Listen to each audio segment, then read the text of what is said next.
So I just finished week 2 of the Work Deliciously program. So this is the 6-month program it's a 6-month coaching program that helps high achievers um, rest and reconnect in a nourishing way with their work, also with their nervous system, and help learn about how to deal with stress and relaxation, but especially in the context of how it applies to work. So this week, I decided to take a retreat and basically take a break from work, take a vacation from work, other than like some calls I had already scheduled. And the reason for that is actually, so the first week that I was doing this, I told Amanda, who's my coach from the Work Deliciously program. She said, I told her that one of the things that caused me stress is procrastinating at my job, procrastinating at work.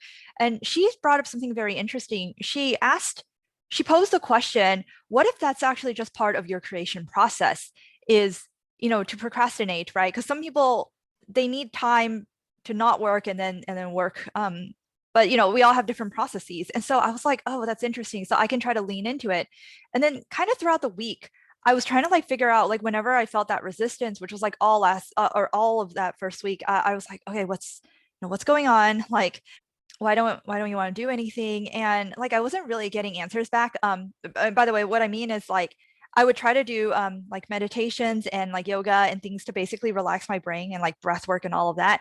And then like basically I would either like just talk to myself or journal about it. And this is my way of basically getting my subconscious to talk to me. And during that first week, it was like there was a lot of hesitations from my like I couldn't really get an answer, like a clear answer as to like why I was not wanting to do work. And what was really interesting is on the weekend is when I do my do fun stuff, right? And I have a blog, I have this YouTube channel, and then I have my podcast, and I wanted to like work on that. I was also feeling hesitancy and resistance and procrastination on those. So I'm like, okay, this isn't like a work specific thing. This is like a doing anything specific thing, right? This is what motivated me to make my first Burnout to Nourished video, where I talk about how I have a tendency to apparently turn fun into work. So that's when I realized, okay, I'm not procrastinating on just my work. I'm procrastinating on like everything, like what's going on here. And and then when I journaled this time, and this was after multiple days of doing like, breath work and meditation and all that, I realized there was a part of me that didn't want to say it. Like it was almost like it didn't trust me. Actually, I literally, it was so funny. I literally journaled this, and it was saying like, I don't trust you. Like it literally, like it came up. It actually came up something like that. And I was like, oh, okay.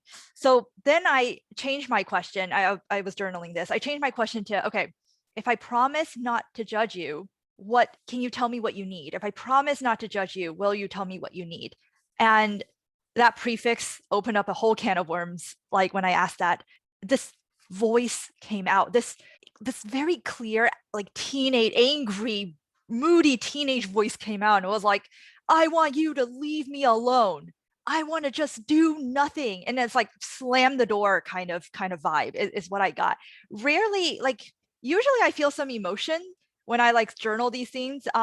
But rarely do my thoughts have a personality to them, right? My thoughts and emotions. This time it was like a personality. I was like, and of course it like kind of flashed back a little bit of memories to, I guess, when I was a teenager, and like, oops, and I was like making straight A's and all of that.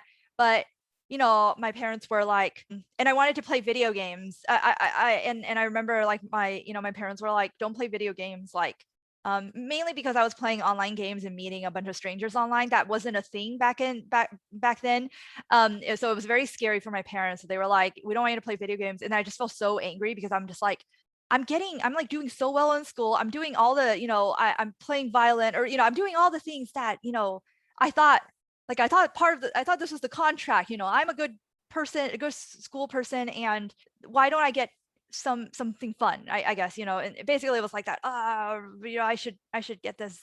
And so that energy came up, and I'm like, holy shit. I was like, okay, I hear you loud and clear. You want rest. And then I realized that, oh my God, I don't actually remember when was the last time I took a vacation and actually did nothing. Like even when I take like Christmas vacations and all of that, I would still do work actually. But even when I'm not doing work or not hanging out with family, when I'm like have my own time, I'd be like trying to plan something with a goal, something that's like future thinking, right? I've never really given myself a large chunk of time to just be in the present and just like get to know what's going on around me. I've always been like going after something, like goal oriented. Even with this channel, like it turned into this, it almost turned into this thing where I was like, okay, I have to YouTube strategy or whatever, right? And that's not a break because I'm basically just reintroducing work into my life. And even when I went on vacations, like when I traveled, even back in the pre-COVID days, I always had like a plan and an agenda. And like there were some moments where I would let myself rest and enjoy the moment, but it was like 80% of the time, it was like I had a goal in mind. And that became work too, right? So I'm just like, okay, I don't actually remember I don't know what it's like to just take a couple of days or weeks and just do nothing. And I'm like, oh my God, I'm so sorry. Like to myself, I'm like, you're right. You should do nothing. We should do nothing. And so I brought this up with Richa, my business partner at Coach Viva. And this is when she recommended this book, Rest, which I talked about it before. And it's all about how rest is not taking a break from work. Like reframe that, right? Rest actually helps us work so much better and make it so much easier as well. And that's like really what I've been wanting is just like ease and flow. And so yeah, she was like, yes, Lucy, tell me how long you need to take a break for, and then like and please do it, right? And under the condition that you actually rest, and not just say you're going to rest and then work more, which is my habit, right? So I'm like, okay, yes. And I got Amanda, my coach, to hold me accountable to that. I got Richa, and then I got my partner. So I got like people holding me accountable to that. And basically what Amanda does is I asked Amanda to curate me like a list of things to do during my personal retreat, my week-long retreat. And actually I'm extending it into next week as well, because I did end up working a little bit. So I'm actually going to extend it into next week. Thanks to Richa for pointing that out to me, because I had worked, and then she's like, well, maybe you should extend your retreat if you did work. So yeah, good point. And yeah, I wanted Amanda to curate a list of things that I can do, because I wanted to do active rest and relaxation. Because if I just like literally did nothing, I would probably end up like just ruminate on problems and things, right? And also I really wanted to take this time to kind of reset and really get to know my body a little bit more. My body and my brain. I mean, they're connected, so they're the same. To me, it's all the same. Like I really wanted to get to know my inner world, like a little bit better. Like not from I want to get things done, but from I want to just be able to hear what's going on. Like I said, like I'd be journaling, and like a lot of times, like I'd be like, "What are you afraid of?" Or like, "What do you need?" And I have no idea, right? And like it won't come. So I'm like I found out that I didn't trust myself, but like there was a part of me that didn't trust me, and it was so angry at me. And like that only came out after multiple days of like kind of like trying to get it to open up, right? So I was like, okay, I wanted to kind of just take this time to like just really get to know. Anyway, enough of that. So I wanted to show you kind of yeah, so here's the curated list. So every week Amanda puts together this this like list of things to do. So like we would have like an exercise, and this week I basically throughout the week listed out all the stress triggers, like all the moments where I felt stressed. By the way, this was a great exercise just to get me to notice how stress feels in my body, because apparently I don't even know how it really feels unless it's screaming at me. And some exercises, and then these are like practices that I can do, like body work, yoga, breath work, meditation, shaking, and then some mindset shifts from what we talked about during our session, and then educational videos. Okay, so here's what happened. As I said, like I did still work a little the first few days, but and then like I had some stuff to wrap up. And then the first day where I was like, I woke up and I was like, today there's nothing on my agenda now, right? And I still thought about work. And I had like a call, and then I spent like an hour like thinking about my marketing strategy for my job, my work, and I was like, no, stop it. And so I like brain dumped them all onto a sheet of paper, and I was like, okay, if thoughts come up relating to work, which they will, And it's actually a good thing because that's probably my diffuse mode thinking, like being creative and trying to like work on problems, without my conscious awareness. So if thoughts come up, I want to be able to like capture them, right? So I got this, I have this sheet where it's like, if work related ideas come up, excellent, get it out of my head, put it on the sheet, and then don't look at it, right? So that was my solution to that. And then kind of the rest of the week, it was like a lot better. And I scheduled all the activities that Amanda had listed for me. And I was really trying to approach it. Like I schedule it so that I'd actually do it, because otherwise I may not, I may fall into a rabbit hole. But I really wanted to approach it from rather than this is a to-do list, I wanted to approach it more from this is a buffet of options that I get to choose. So anyway, some of the activities included different types of yoga, like yin yoga, vinyasa, kundalini yoga, and then different kinds of breath work, and then like muscle, like tensing and releasing. And the central theme with all of these is to induce stress on your body. So like a lot of these things, you're like holding poses for a very long time, and it can get really stressful, like physically stressful. So you're inducing stress on your body, and then you relax, right? So a lot of the yoga and the breath work, it's like you're and even the muscle tensing thing is like, oh, you're trying to induce stress on your body, and then you relax, and then noticing what's going on when you're stressed and what's going on when you're relaxed, like the physical sensations. So to be honest, I've done yoga before, but I've always done it with the intention to get fit and improve flexibility and basically improve performance markers of some sort. And I never really noticed any stress improvements because that wasn't my intention. But after reading The Body Keeps Score, I think I have it. Yeah, it's right here. But after reading The Body Keeps Score, they have a chapter on yoga, by the way. I decided that instead of trying to get something from my body this time, I wanted to get to know it. And so this time, when I was doing yoga, I was really just paying attention and like thinking of my body as like different friends that I can meet. And what I noticed was that when I felt like physical stress, like when I was like, holding like some kind of a difficult pose, I was just so neutral about it. Like it was so curious and neutral. Like, yeah, it felt hard. And there was a couple of times where I was I want to like stop doing this. And sometimes I did stop, right? Like I wasn't going to like torture myself, but like it was very neutral. Like, okay, interesting. Like this is feeling harder. I'm wobbly here. I'm afraid I'm going to lose balance here. Like there's a little bit of fear coming up. Okay, that's interesting. I don't treat my emotional stress that way. Like my emotional stress almost always, like 90% of the time, it manifests as like a tightness in the chest area. And when that happens, my brain just goes haywire, trying to thinking of all the ways it can solve this problem, like whatever the problem it thinks my heart is responding to. And sometimes there is no problem, right? Sometimes I get anxious for like no reason or a perceived reason, and then my brain will just like start thinking of all sorts of things, and then I'd be like having this urge to want to just get rid of it, get rid of this feeling. And I thought, that is so interesting because like physiologically, it feels very similar, like the physical stress and the emotional stress, like physiologically, it feels very similar. It might be in different areas of the body, but it's actually very similar. And yet I treat these two things like so differently. And so that was like the first thing I noticed, is that I don't judge my physical stress the way I judge my emotional stress.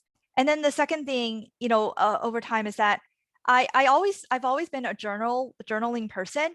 But when I finish journaling, or when I journal after I've like done these exercises and I'm in kind of more of a relaxed state, more things easily arises out of me and onto the paper. I still get blocks sometimes and words don't want to come, but it's gotten a little bit easier. And I think the reason is like when you put yourself into a more relaxed state, like your brain waves, slow down, and you're kind of in this more like a more dreamlike state where your brain makes different connections, and it's more easy to kind of retrieve information from your subconscious. And that's probably why creatives like or books for creatives like The Artist's Way recommend doing your morning pages, which is your stream of thought journaling in the morning, because that's like right after you wake up. So, you're coming out of that dreamlike state. And I'd be lying if I didn't also admit that during the yoga sessions or meditation sessions, like the first half of it, like the first like 10 minutes of something, my brain is always like going on, going off and off about, what do I need to do and all the things. So I do keep a paper next to me so that I can like write down any thoughts that I have. But usually in the or at least like 10 or 15 minutes into a practice, it usually calmed down a little bit. And then intermittently, maybe a thought will show up here and there, but it's not like constant. So that's improvement. Okay, so the second practice that I really like is shaking, which is basically a way to kind of discharge the energy that's been revved up by your stress hormones. So my understanding of the theory behind why shaking works is, so when like animals get really stressed, like so when a deer gets chased by a lion, if it makes it out alive, after it's safe, it'll like, you'll notice like animals like deer and birds, like they'll shake a little bit after they're and and people theorize that this helps kind of discharge the nervous energy and also maybe signals to the body that like we're safe. By the way, did you know that when you're stressed, your body gets a huge energy boost, which makes sense because you need energy in order to like make a run for it if something's chasing you, right? But like because so much of my source of stress and worry is like internal, it's in my mind, like I get this huge energy boost and I feel it, but I have like nowhere to channel it to because there's actually not an actual danger in front of me. So like my chest feels constipated basically when this happens. So I really like the shaking thing. So you basically start with your limbs and you're just shaking them. And then eventually you can make your way up to like other parts of your body. I really like to do the shimmy thing because it's usually in my chest that I feel it. And then you can shake your head too, or however you want to do it. I really like that because when I'm in a moment where I'm kind of flooded, I don't want to just sit there and breathe or relax. Like I want to move. I want to do something. So the shaking thing really helps me. By the way, another interesting thing I learned, did you know that when you are stressed, you actually have more dopamine? It raises the level of dopamine in your body and also endorphins, which are chemicals that make you feel good. And too much dopamine spikes, like when you eat sugar or play video games or gamble, right? It can lead to addiction. And that was something Amanda and I had talked about, that like there's actually there can be an actual addictive effect to stress. So anyway, I just thought that was fascinating. And it reminds me of running. Like when you run for a very long time, your body like pumps up a bunch of endorphins, and then you get that runner's high, right? So I don't know. I haven't really done much research into this myself, but it was just something that was really interesting to hear about. And sometimes I wonder, like when I'm really relaxed, it's actually really hard to stay to do nothing for a long time. And to me, a long time is like more than 30 minutes. Like I get really antsy and then I start thinking about problems that I could be solving, or future problems that haven't appeared yet that I could be solving. And it's almost compulsory, like an addict. So anyway, uh back to back to what else I did. So we also did affirmations. So I've done affirmations before. I usually come up with affirmation as a result of what my journaling process reveals to me about what parts of me need. But this time, Amanda suggested doing mirror affirmations. I've never done this before. But you look at yourself in the mirror and then you recite affirmations at the mirror while looking at you. And I was like, okay.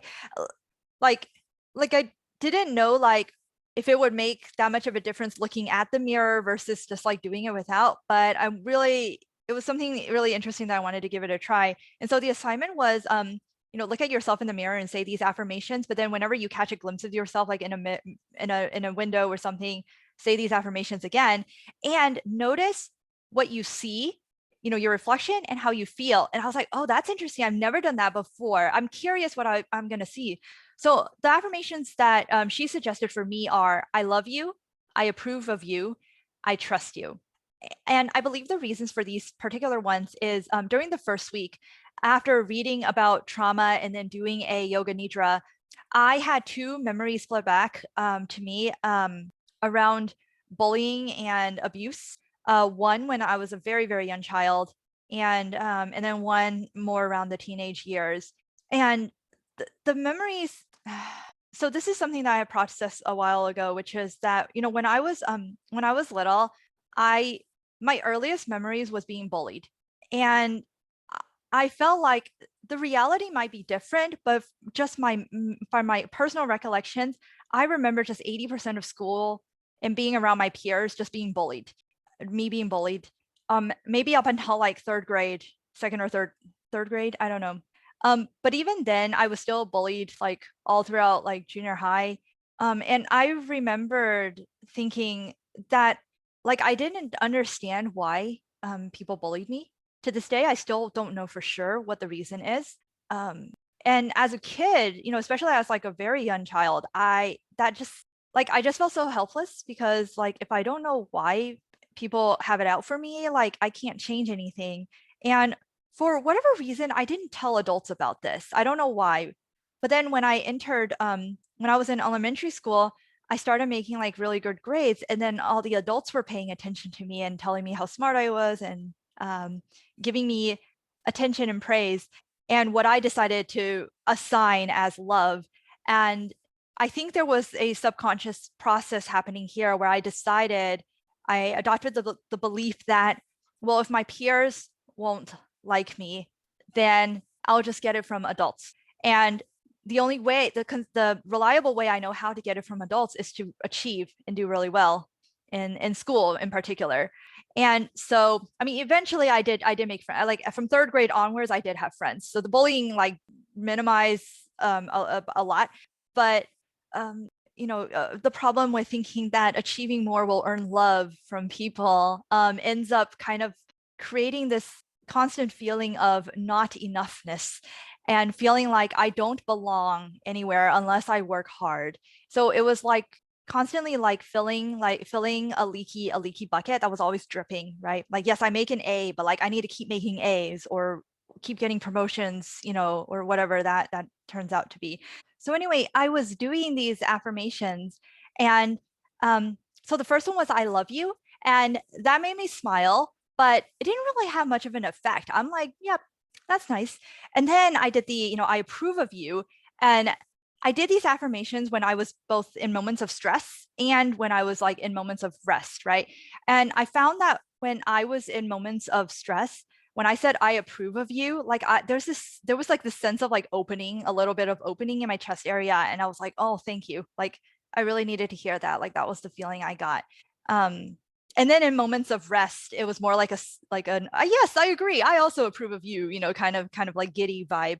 But what really was interesting was that the I trust you had like the most emotional impact, I think, on my psyche. Like when I said I trust you and moments of like peace and rest, there was this like sense of just gratitude, like thank you so much, like finally, thank you. And of course, this reminded me of when that angry teenager came out and was like, I just want you to leave me alone. Or when and earlier when it was like, when I had to say, if I promise not to judge you, will you tell me, what you need? And that I had to say that first for my brain to kind of release what it really thinks. And then I remember in moments of, there was one moment where I was stressed or worried about something, and I said, I love you, I approve of you, I trust you. When I got to the I trust you part, there was a resistance in my body, and it almost was like it was saying, I don't believe you. And I was like, oh my God, I had no idea. Like this trust thing has just been such an interesting thing that I didn't know I had, like this lack of trust in myself. And I don't think I would have noticed this, right, had I not been like paying attention with the intention of like, I want to see everything that's going on in your face, Lucy. So yeah, so those were some of the practices I did. And also, I looked at some educational videos that Amanda sent me. One of them was on anxiety. It's called Anxiety from the Bottom Up. And this one, I really like this lesson. Actually, I took notes, and I kind of want to see if I had anything interesting to share here. Yeah, so they call it the bottom up approach to anxiety. And the guy who taught this, I love this guy. Like he just explains it so well. Kevin McCarthy is the guy, and he might have a video on YouTube, and I can link it in the notes below, description below. But the bottom up approach to anxiety is rather than like doing brain stuff, like, reasoning about it or whatever, like, thinking about it, and then trying to have it affect the rest of your body, you actually start with your body first and then have it go, have it calm the other direction up, right? So one of the things is when you feel something, when you feel like you're getting riled up, ask yourself, like, am I really unsafe right now?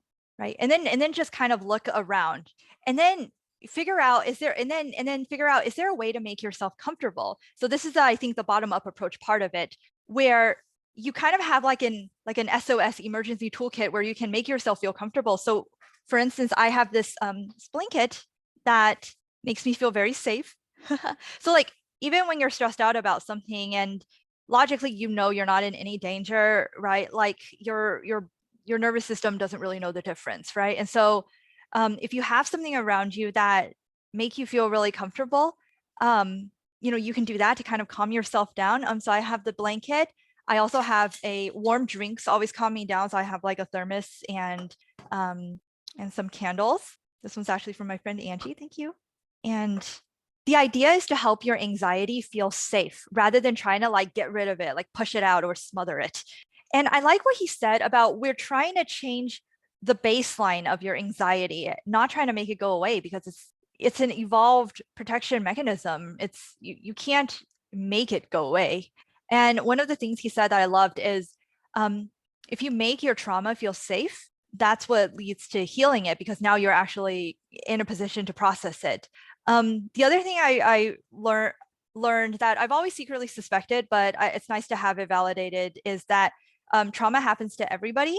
And it really normalized that like trauma is not a bad, scary word. Like almost everyone has gone through some sort of trauma at some point in their lives.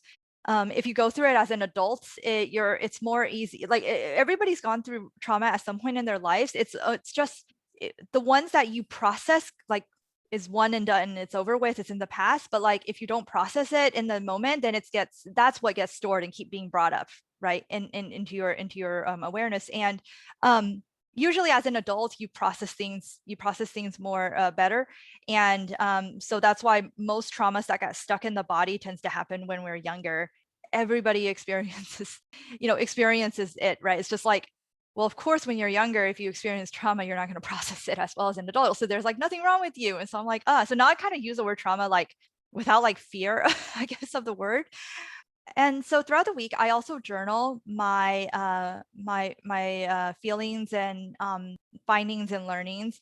So like I journal, I do my reflection about like after I do a yoga session, how I felt, what insight did I get, like these are all the different types of practices I did. I also journal whenever I like run into a stressful situation, because I really want to like get to know what's going on here. So like like this, on this day, I felt my chest tightening and I felt my brain trying to figure out what's going on. And also just, things that happen throughout the day, and kind of some revelations, like, I realized that I want to connect more with myself, all parts of me, express that out into the world. And Amanda will respond with, some of her reactions to that, which is great. Yeah. Yeah, so the journal is a little all over the place, but I really do want to show what the inner work thought process is like. It's a lot like peeling layers of the onion, but it's also like finding different puzzle pieces. And then over time, you see like certain pieces fit together and you're like, oh my God, that makes so much sense. And so I'm not comfortable with sharing all of my journal on YouTube, but if you want to read some of my notes from my journal, I do plan to share some of that with my newsletter, so you can really see the internal workings of like what the puzzle pieces are and how that works, or at least what that looks like for one person. So if you'd like to sign up for my newsletter, you can do that. I'll put a link in the description below. So I'll share some of my journal entries, as well as other things that I've learned from my coaching, from books, from conversations with other people. And if you're interested in more in Amanda's work as well, Amanda's my coach, check out the Science and Magic. Science and Magic is her website, or it's the name of her business. She also has a YouTube channel, so I'll link that below, and all other ways that you can reach her. And And I'll also put a link to the books that I talked about today as well. So if you found this helpful, please like this video, subscribe, and let me know your thoughts, or if you have any questions or want to dig deeper into any particular parts. And thank you. I appreciate you.